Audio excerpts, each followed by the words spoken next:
Corporator MLA వీళ్ళు ఎవరు మాట్లాడట్లేదా local వాళ్ళు? నాకు తెలిసింది ఒకటే భరత్ గారు, బస్తీ ఆడవాళ్ళు ఏడుస్తున్నారు, బాధపడుతున్నారు. ఇప్పుడు నేను వీళ్ళందరికీ పోయి అప్లికేషన్స్ ఇచ్చుకుంటూ కూర్చోనా?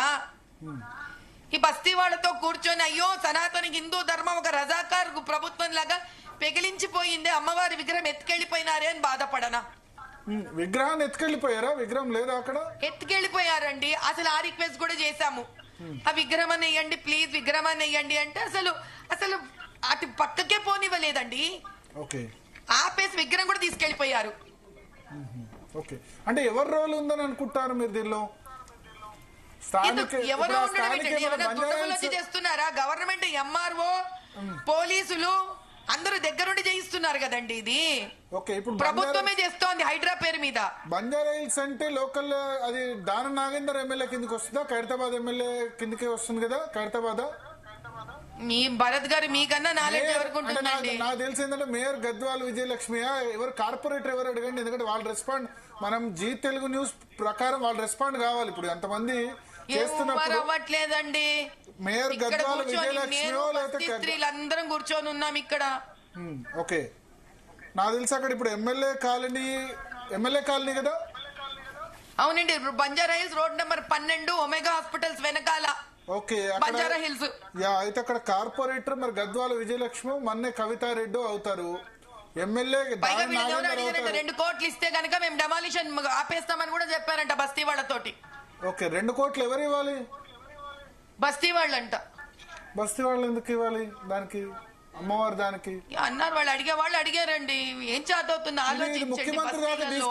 చిన్న చిన్న జీవితాలు వీళ్ళవి. ఇది ముఖ్యమంత్రి దాకా వెళ్ళిందా? ఎందుకంటే ముఖ్యమంత్రి రేవంత్ రెడ్డి అవతల గోశాలలు కట్టాలి అని ఆయన ప్లాన్ చేస్తున్నారు. ఇంకోవైపు మరి ఇక్కడ అంతేనండి, ఇవన్నీ కళ్ళ నీళ్ళు దుడిచే రాజకీయాలు. నిజమైన వాస్తవంగా ఉన్న రాజకీయాలు ఇలాగే ఉంటాయి భరత్ గారు. ఓకే, ఎప్పుడు చిన్నవాడికి మామూలు వాడికి అన్యాయం జరుగుతూనే ఉంటుంది. ఎందుకంటే వాడి వెనక ఎవ్వరు ఉండరు కాబట్టి. అందుకే నేను ఈ రోజు ఇక్కడ కూర్చోదలుచుకున్నాను. ఒకవైపు ఆషాఢ మాసం చెప్పండి పోనీ, ఒకవైపు ఆషాఢ మాసం మొన్ననే లాల్ దర్వాజా బోనాలు, సింహవాహిని అమ్మవారి బోనాలు చేసి, ఇంకోవైపు ఇప్పుడు ఒకవేళ దీనికి నోటీస్ ఇచ్చారా? దీని బ్యాక్గ్రౌండ్ ఏంటి? అధికారులు అర్ధరాత్రి పూట ఎందుకు తొలగించాల్సి వచ్చింది? ప్లస్ మిగతా అక్కడ లోకల్ పొలిటీషియన్స్ ఏం చేస్తున్నారు తెలుసా భరత్ గారు? పగలు కూడా చేయలే, నిన్న అర్ధరాత్రి వచ్చి కూలగొట్టారండి. నేను విన్నాను. అర్ధరాత్రి 3 గంటల ప్రాంతాల్లో అర్ధరాత్రి. అంటే అసలు ఇంతమంది స్త్రీలు ఆలోచించండి. ఇంకా మనకి సనాతన హిందూ ధర్మం ఏంది? ఇది భారతదేశం ఏంది? ఇంకిది హిందూగా పుట్టి ఎందుకు మనం ఇంకా దేన్ని కాపాడుకుంటున్నట్టు? దేవుణ్ణి కాపాడుకోలేము, ధర్మాన్ని కాపాడుకోలేము.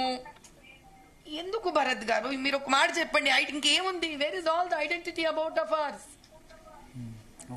మధువిలత గారు, ఇప్పుడు రాత్రి బుల్డోజర్ తో ఆలయం ధ్వంసం చేశారు. వర్షంలో సాయంత్రం 4 గంటల నుంచి మీరు నిరసన తెలుపుతూనే ఉన్నారు. పోలీసులేమో తోస్తున్నారు, ఎవరు మీ మాట వినట్లేదు. మరి ఏం చేయబోతున్నారు? ఇప్పుడు ఏం చేస్తారు మీరు? నాకేం తెలియదండి. నేను ఇక్కడ ఇలాగే బస్తీ ఆడవాళ్లతోటి నేను ఇక్కడ ఇలా వర్షంలో తడుస్తూ ఉంటాను. ధర్మం ఉంటే గనక అమ్మవారి విగ్రహం రావాలండి. ఒక్కసారైనా ప్రజాస్వామ్యంలో ప్రజలకి ఒక్కసారైనా ఆదరణ దొరకాలండి. తెలంగాణ ఎన్ని ఏండ్లు ఇలా దెబ్బలు తింటూ తింటూ తింటూ తెలంగాణ ఇంకెన్ని ఏండ్లు ఉంటుందండి? న్యాయం రాదా తెలంగాణకి? ఇంకా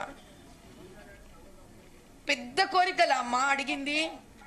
ఒక అమ్మవారి తల్లి, చిన్న గుడే కదా తల్లి. ఇప్పుడు 2 కోట్లు అంటే 2 కోట్ల డొనేషన్